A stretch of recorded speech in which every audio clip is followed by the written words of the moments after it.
बात करेंगे उत्तराखंड की खबरों की तो शुरुआत रुद्रप्रयाग के साथ गरुड़ चट्टी और रामबाड़ा के बीच नदी में 4 यात्री फंस गए हैं, जिसकी सूचना पर एसडीआरएफ की टीम रेस्क्यू के लिए वहां पर पहुंची और चारों यात्रियों को बाहर निकाला। बताया जा रहा है कि जो सभी यात्री हैं वो मध्य प्रदेश से चारधाम यात्रा पर आए थे और केदारनाथ के दर्शन करने के बाद नीचे सोनप्रयाग की ओर जाते हुए उन्होंने नीचे जल्दी पहुंचने के चक्कर में शॉर्टकट रास्ता अपनाया और नदी के किनारे चलते गए और आगे जाकर फंस गए। वहीं रात के अंधेरे में चलते चलते एक यात्री गिरकर घायल भी हो गया। फंस जाने की सूचना एसडीआरएफ को दी गई, जिसके बाद टीम ने चारों का सकुशल रेस्क्यू किया है।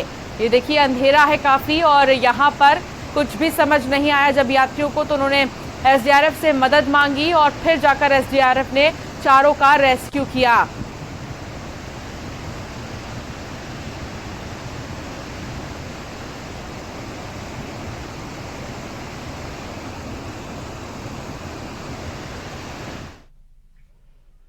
खबर रुड़की से आ रही है, जहां पिरान कलियर इलाके में कल देर रात एक कार बेकाबू होकर गंग नहर में गिर गई है। कार में 3 लोग सवार थे, जिन्हें पुलिस और जल पुलिस ने सकुशल बाहर निकाला और वहीं हादसे से पहले कार ने बाइक सवार युवकों को भी टक्कर मारी थी, जिसके बाद सभी घायलों को अस्पताल में भर्ती किया गया है।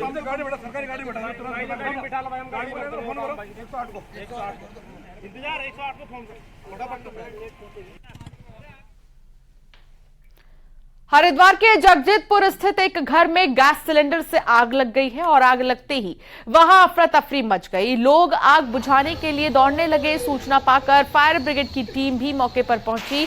करीब 1 घंटे की कड़ी मशक्कत के बाद आग पर काबू पाया गया। घर में आग लगने का कारण गैस सिलेंडर लीक होना बताया जा रहा है और आग लगने से एक व्यक्ति भी झुलस गया है, जिसका इलाज अस्पताल में किया जा रहा है। फायर ब्रिगेड अधिकारियों के मुताबिक अगर समय रहते कार्रवाई न की जाती तो हादसा और भी बड़ा हो सकता था।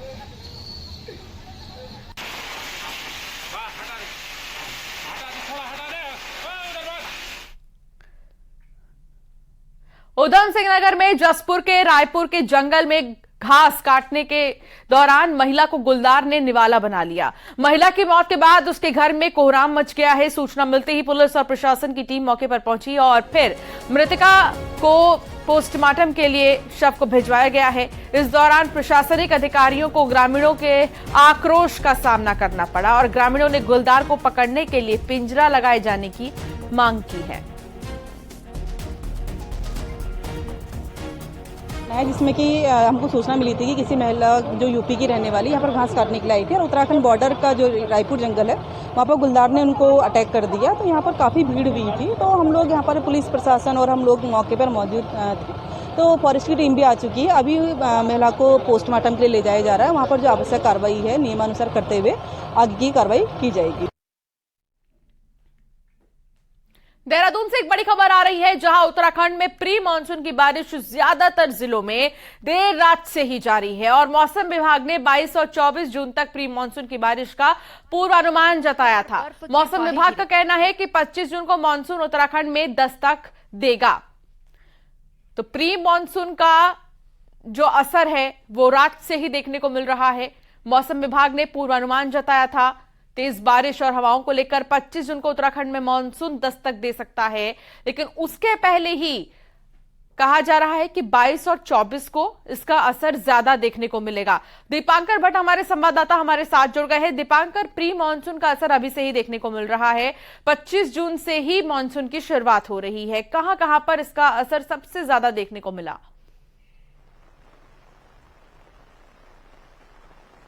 बिल्कुल, कल रात से कई जिलों में बारिश हो रही है। देहरादून में अगर बात करें तो राजधानी में भी बारिश है और इस वक्त बहुत तेज बारिश राजधानी देहरादून में है। और देहरादून डिस्ट्रिक्ट में आप ये रिस्पना नदी, जिसपे आमतौर पर पानी बिल्कुल भी देखने को नहीं मिलता, उस रिस्पना के आप उफान को देखिए और इससे आप आसानी से अंदाजा लगा सकती हैं कि कितनी जबरदस्त बारिश इस वक्त देहरादून डिस्ट्रिक्ट में हो रही है। और इसी तरह कई और जिलों में बारिश की खबरें हैं और खास बात यह है कि उत्तराखंड में बारिश हमेशा से आफत बढ़ाती है। और ये सिर्फ अभी प्री मानसून की बारिश है, और अगर प्री मानसून की बारिश इस तरीके की है तो अभी जब बरसात 25 जून से जिसे माना जा रहा है कि पूरी शुरुआत में होगी, अपने पूरे शबाब पर होगा बरसात का मौसम, मानसून का सीजन, तब किस तरह की आफत लोगों को आने वाली है इस बार। मौसम विभाग का कहना है कि 3 दिन 22, 23 और 24 के प्री मानसून की बरसात है। 25 तारीख से मानसून एंटर कर जाएगा उत्तराखंड में, और तब सभी जिलों में यहां पर बारिश होगी। दिक्कतें लोगों के लिए ये है कि कई शहरों में इस वक्त अलग अलग काम चल रहे हैं, जो काम कंप्लीट नहीं हो पाए थे। मई के महीने में बारिश थी, सिर्फ जून के महीने में थोड़ी राहत जरूर थी, लेकिन जून के 20-22 दिन के बाद अब जिस तरीके की बरसात आज देखने को मिली है, अगर ये बरसात की शुरुआत है और प्री मानसून जिसे कह रहे हैं, और अगर ये ट्रेलर इस तरीके का है, तो इस बार बरसात का मौसम खासी मुसीबतें बढ़ाने वाला हो सकता है। यात्रियों को सलाह दी गई है कि जो भी यात्री इस वक्त उत्तराखंड आने की तैयारी कर रहे हैं, वो जरूर मौसम को देखते हुए उत्तराखंड आए। जो लोग नदियों के किनारे रहते हैं, जैसे रिस्पना की तस्वीर मैं आपको दिखा रहा हूं, इन लोगों को कहा गया है कि आप अलर्ट रहें, अगर नदी का लेवल बढ़ता है तो आप सुरक्षित जगहों पर जाएं। शहरों की हालत खराब है, कई शहरों में काम चल रहे हैं, नालियों के, सीवर लाइंस के, वहां पर लोगों की दिक्कतें बढ़ेंगी। सड़कें जो अभी तक नहीं बन पाई हैं वो नहीं बन पाएंगी। मेरे साथ एक आप भीग रहे हैं बारिश में, लेकिन पूरी सड़कें खुदी हुई हैं, बड़ी दिक्कत है। मेरा नाम विशांत पाल है। दिक्कतें हो रही है? हाँ जी, बहुत दिक्कत हो रही है। सड़कें बिल्कुल खुदी हुई है, बहुत सारे यहाँ बहुत दिक्कत हो रही है, सड़कें बहुत खुदी है, रास्ता सब जाम हो रहा तो है। बरसात भी शुरू हो गई है, हाँ जी, तब और हालत खराब होगी। बहुत ज्यादा हालत खराब हो गई। तो आम लोगों की दिक्कतें यही हैं कि अब जो बरसात का सीजन होगा लगभग 4 महीने का, इसमें दिक्कतें भी बढ़ेंगी, शहरों में दिक्कतें बढ़ेंगी। पहाड़ों में हम देखते हैं पिछले बीते कुछ सालों में आपदा की तमाम तरह की स्थितियां बनती हैं। तो बरसात की जो शुरुआत हुई है प्री मानसून के साथ, वो काफी जिसे कहेंगे लेकिन टफ प्री भी दिख रही है, मानसून की एक और तैयारी मुश्किल भी होती जरूर है बढ़ेगी हर लोगों की। राज्य में। दीपांकर, उस प्री मानसून की तैयारी के नाम पर क्या किया गया है?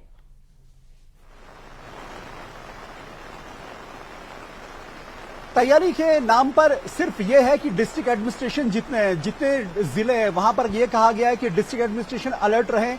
एसडीआरएफ जो यहाँ की एजेंसी है, राहत एजेंसी है, उसको अलर्ट रहने को कहा गया है कि अगर ज्यादा बारिश की वजह से कहीं पर आपदा की स्थिति बनती है, कहीं पर भूस्खलन होता है, कहीं पर नदियों का लेवल बढ़ता है, तो अलर्ट पर रहें। लेकिन हमने देखा है कि बातें जरूर होती हैं, लेकिन काम उस तरह नजर नहीं आता। और राजधानी देहरादून में इस बार खासी दिक्कत है। राजधानी के लगभग 6 लाख की आबादी की राजधानी है, लोगों की दिक्कतें इसलिए बढ़ने वाली है क्योंकि स्मार्ट सिटी का वर्क अभी चल रहा है। उम्मीद यह थी कि यहां पर सब कुछ काम कम टाइम पर कंप्लीट होगा। नालियां बिल्कुल खुदी हुई है, तो सड़कों में इस बार पानी का सैलाब लोगों को देखने को मिलेगा। और ये जो पहला दिन है आज बारिश का, जिसे प्री मानसून का आज जो कहा जा रहा है 23 तारीख जून, ये साफ बता रहा है कि इस बार मुश्किलें काफी बढ़ने वाली है लोगों की। बहुत शुक्रिया दीपांकर जानकारी साझा करने के लिए। देहरादून में बड़ी खबर आ रही है, जहां पहचान छिपाकर पूजा का सामान बेचने का मामला सामने आया है। कालसी में हिंदू संगठनों ने प्रदर्शन किया है और दुकान भी बंद करा दी है। विशेष समुदाय के दुकानदार द्वारा 7 लोगों के खिलाफ रिपोर्ट दर्ज की गई है। विरोध में हिंदू संगठनों की कालसी गेट पर आज प्रदर्शन की तैयारी है। क्षेत्र में तनाव और पुलिस की सतर्कता बढ़ा दी गई है। तो क्षेत्र में तनाव हो सकता है, बढ़ सकता है, इसीलिए पुलिस सतर्क है, पुलिस की सतर्कता बढ़ा दी गई है। दुकानदार ने 7 लोगों के खिलाफ केस दर्ज किया है। एक विशेष समुदाय का होकर सामान पूजा के बेच रहा था और इसी गुस्से में वहां पर लोगों का हंगामा देखने को मिला है। आपका नहीं है, दुकान है जिसकी दुकान बंद करो। मुख्यमंत्री पुष्कर सिंह धामी आज चमोली दौरे पर रहेंगे, जहां सिवाय जिलाशु में आयोजित हो रही कथावाचक मुरारी बापू की राम कथा में शामिल होंगे। मुख्यमंत्री पुष्कर सिंह धामी दोपहर 12 बजे चमोली पहुंचेंगे।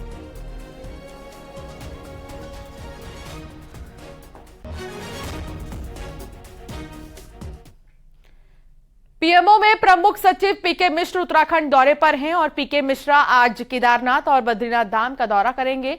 इसके साथ ही आपको बता दें कि मास्टर प्लान की समीक्षा भी करेंगे। इससे पहले देहरादून में भी महत्वपूर्ण मीटिंग हुई है। पीके मिश्रा के साथ सलाहकार अमित खरे भी मौजूद हैं।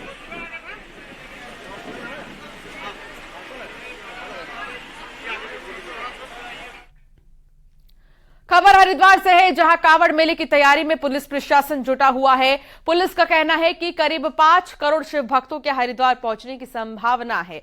सभी कांवड़ियों के लिए आईडी कार्ड अनिवार्य किया गया है। साथ ही कांवड़ मेले में त्रिशूल, हॉकी, डंडे लाने पर भी रोक लगा दी गई है, जिसको लेकर मैसेज अन्य प्रदेशों तक पहुंच रहे हैं कि अगर वो आ रही हैं हरिद्वार तो ये सारी चीजें लेकर न आए। दिया गया था कि सब लोग अपने साथ पहचान पत्र जरूर रखें। उसका एक कारण होता है कि कभी कभी किसी दुर्घटना में कोई हादसा होता है तो एटलीस्ट हमें उसकी पहचान तुरंत हो जाए, क्योंकि इतने भीड़ में पहचानना मुश्किल होता है। साथ ही साथ कोई लॉ एंड ऑर्डर प्रॉब्लम हो, कहीं कोई बात हो, तो जब हम कोई आइडेंटिटी की बात हो तो वो क्लियर है। तो ये एकदम क्लियर इंस्ट्रक्शंस हैं जो आगे तक सभी प्रदेशों में भेज दिए गए हैं कि अपने साथ एक ID प्रूफ जरूर रखें जब भी यहाँ यात्रा पर आए। इस बार हरिद्वार में कांवड़ मेले में लगभग 5 करोड़ कांवड़ियों के आने की उम्मीद जताई जा रही है। मेले की तैयारियों में प्रशासन जुटा हुआ है। इस बार सभी शिव भक्तों से अपने साथ वोटर ID और या आधार कार्ड लाने की अपील की गई है, क्योंकि करोड़ों की तादाद में जब शिव भक्त आते हैं, कांवड़ी आते हैं, तो ऐसे में अगर कोई भी अप्रिय घटना होती है या कोई भी आपराधिक वारदात होती है तो संबंधित व्यक्ति को ट्रेस कर पाना, उसकी पहचान कर पाना प्रशासन के लिए बड़ी चुनौती बन जाता है। इसलिए पुलिस जो है, हरिद्वार पुलिस जो है, वो सभी अन्य जो प्रदेश हैं उनमें सभी जिलों में जो है प्रशासन के सहयोग से ये मैसेज सर्कुलेट करा रही है कि जो यात्री हैं, शिव भक्त हैं, वो अपने साथ वोटर ID कार्ड लेकर आएँ। इसके अलावा जो लाठी डंडे और हॉकी जैसे जो वस्तुएं हैं वो भी अपने साथ लाने पर जो है पुलिस ने इस बार प्रतिबंध लगाया है, क्योंकि ऐसी स्थिति में जो भी असामाजिक तत्व है अगर वो यहाँ पर पहुँचते हैं तो उससे जो है कहीं ना कहीं व्यवस्था बिगड़ने का खतरा रहता है। इसलिए पुलिस जो है तैयारी में पूरी तरह से जुटी हुई है। बहुत जल्द DGP अशोक कुमार भी हरिद्वार में एक हाई लेवल मीटिंग लेने वाले हैं। न्यूज़ 18 पुलकेश शुक्ला, हरिद्वार। क्या कोई भाड़े का हत्यारा, दलाल या इस तरह का कुछ कहलाना पसंद करेगा? वो भी तब जब कोई अपने घर में किराएदार रखने जा रहा हो। लेकिन ये हो रहा है कैसे, आपको रिपोर्ट में दिखाते हैं।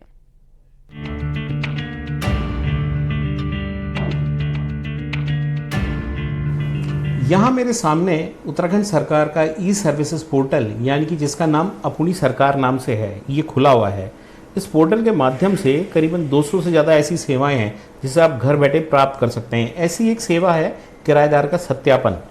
जब आप कोई नया किराएदार अपने वहाँ रखते हैं तो उसके वेरिफिकेशन के बाबत ये कॉलम है। अगर मैं इसको अप्लाई नाउ का बटन दबाता हूँ तो एक नया पोर्टल खुलता है, एक नया पेज खुलता है जिसका नाम है police-citizenportal.uk.gov.in, यानी पुलिस का ये पोर्टल है।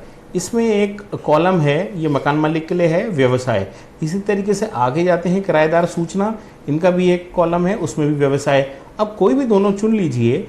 इसमें जो कैटेगरीज दी हैं उसको लेकर लोगों ने आपत्ति दर्ज करी है।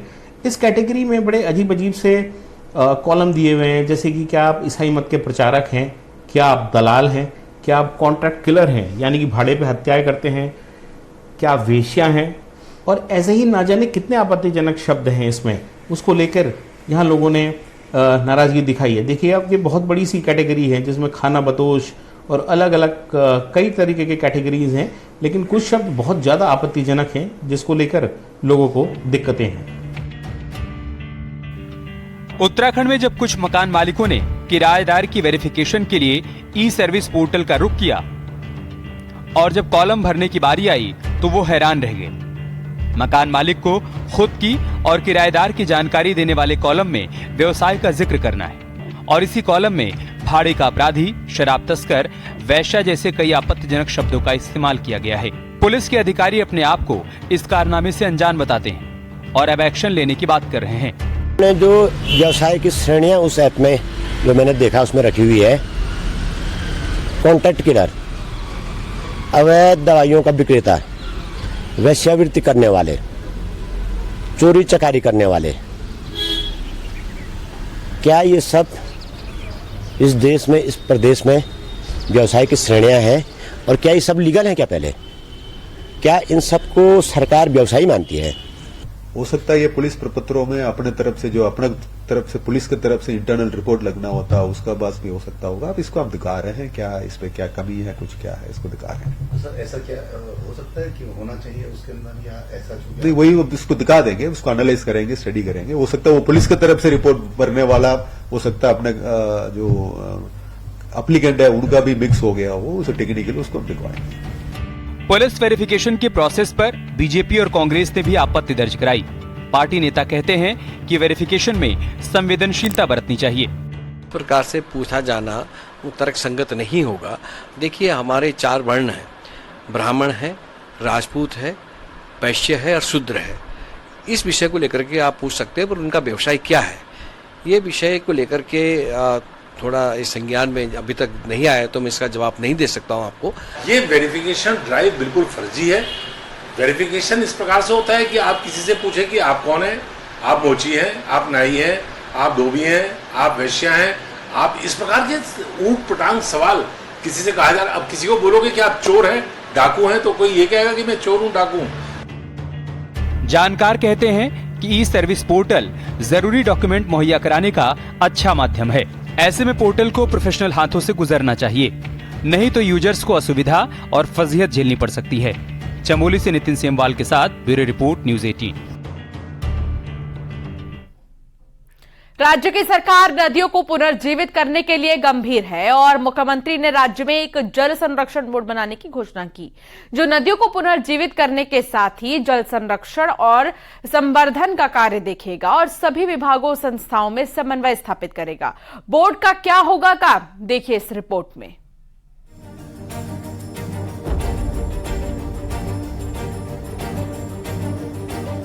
राज्य की कई नदियां धीरे धीरे मौसमी नदी में बदल रही हैं, जिसे देखते हुए सीएम ने राज्य में जल संरक्षण बोर्ड बनाया है, जो नदियों को पुनर्जीवित करने के साथ ही सभी विभागों में कोऑर्डिनेशन स्थापित करेगा कि कहां पर खाल, खंती और होल बनाए जाने हैं, जिससे भूमिगत जल भंडारण को बढ़ाया जा सके। सभी विभाग जल संरक्षण और संवर्धन के नाम से हर साल करोड़ों रुपए खर्च करते हैं, लेकिन जिम्मेदारी किसी भी विभाग की नहीं होती है। जल संरक्षण हमारे लिए बहुत ज़रूरी है और राज्य सरकार ने इसके लिए एक जल संरक्षण बोर्ड बनाने का भी निर्णय लिया है, जिसके अंतर्गत जो भी हमारे स्रोत हैं, नौले हैं, धारे हैं, गधेरे हैं, पुराने स्रोत हैं, नदियां हैं, जो हमारी सदियों से चली आ रही नदियां हैं, उन सबको पुनर्जीवित करना, उन स्रोतों को फिर से नए रूप में लाना, उनका पुनर्जीवन करना।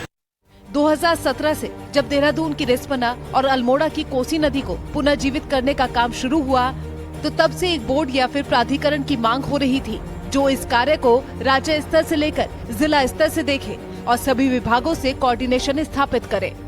जरूरत है सरकार एक फंड बनाए, पूल बनाए जो इसी काम के लिए हो, ताकि इसकी अकाउंटेबिलिटी हो सके, ताकि हम माप सकें, पढ़ सकें कितना काम हुआ, उसका परिणाम मिला, तभी ये काम आगे बढ़ सकता है। तो मेरा ये मानना है, लंबे समय से मैं इसकी मांग भी करते आ रहा हूँ कि आप कम से कम प्राधिकरण बनाइए राज्य स्तर का और जिला स्तर में उसका जिला प्राधिकरण बनाए, ताकि हर जिले में एक अधिकारी हो इस नदी पुनर्जन के कार्य को देखे और जिले में जो भी संसाधन हो उनका उपयोग, प्लानिंग बनाए, उनका उपयोग करके ये काम एक सतत रूप से चलते रहे। राज्य की धामी सरकार ने भूमिगत जल को बढ़ाने के साथ ही नदियों के जल स्तर को बढ़ाने के लिए एक बोर्ड बना दिया है, जो राज्य से लेकर जिलों तक नदियों के जल स्तर को बढ़ाने के लिए काम करेगा। कई नदियां संरक्षण के अभाव में दम तोड़ रही हैं, तो कई नदियों का पानी प्रदूषण के कारण पीने लायक नहीं रहा है। अब देखना होगा कि धामी सरकार की ये मुहिम कितना असर करेगी और कब बोर्ड अस्तित्व में आएगा। न्यूज़ 18 के लिए अल्मोड़ा से किशन जोशी की रिपोर्ट। देहरादून में सरकारी भूमि से अतिक्रमण हटाने गई नगर निगम की टीम पर हमले के मामले में पुलिस ने 20 लोगों के खिलाफ नामजद मुकदमा दर्ज किया है। 19 जून को नगर निगम की टीम सहस्त्रधारा रोड स्थित एकता विहार में अतिक्रमण हटाने गई थी, जहां पर अतिक्रमण हटाने वाले लोगों ने टीम पर पथराव कर दिया और अब शिकायत पर केस दर्ज हुआ है और आरोपियों की जल्द गिरफ्तारी की बात भी की जा रही है। रायपुर में एकता विहार में नगर निगम की टीम जो है अतिक्रमण की जब सूचना प्राप्त हुई थी तो संबंध में अतिक्रमण हटाने गई थी, तो वहाँ पर कुछ लोगों ने इकट्ठा होकर के उनके ऊपर हमला किया और सरकारी कार्य में बाधा डाला, जिससे जो है उनके द्वारा जो उनका विरोध किया गया तो कुछ लोगों को चोट भी आई। इस संबंध में मुकदमा पंजीकृत किया गया।